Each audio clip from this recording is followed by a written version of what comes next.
The stillness of that December night shattered with the sound of the crashing plane. It was a night not unlike this one, cold and dry, but suddenly searing with panic. Norma Jean Germond and her son John were aboard Flight 173 with 3 other members of their family.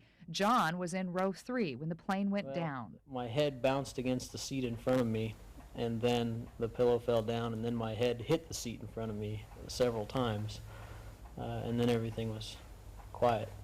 In Norma Jean's memory of the few seconds before the crash, the head stewardess stands out. Who was a lovely blonde woman, maybe about 27, 28, and she was ultimately killed, and she was very nervous giving us instructions, very nervous. The stewardess was nervous because the landing gear on the plane, carrying 172 passengers, had failed to engage properly. The plane circled and circled the airport until a second problem emerged that would prove disastrous. They were so focused on this landing gear that wasn't locked. Each of them were focused on it, that they weren't paying attention to the fuel. And that was the ultimate cause of the crash. The plane ran out of gas. FAA investigators later would blame the pilot, who, they said, should have known despite a faulty gauge. The pilot showed no sign of panic until the final seconds. United 173 heavy, mayday, one of the engines are flaming out, we're going down, we're not going to be able to make the airport.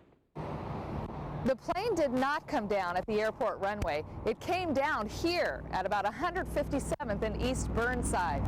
Everything has changed since then. Passing by this place, you would never guess of the terror that happened here in just a few short seconds.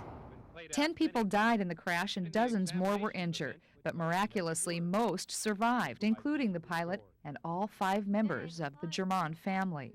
So when you look back on all of this, do you think that you were meant to live, or do you think you were just lucky? I think everyone has a purpose in life, and I had not fulfilled my purpose yet, and that's why I survived. I would have thought that many years ago, but I don't think so now. You think you were just lucky? I think we were lucky. Either way, the family received the gift of a second chance. In Lake Oswego with photographer Carol Kuhn, Marcia Coffey, Newsroom 6.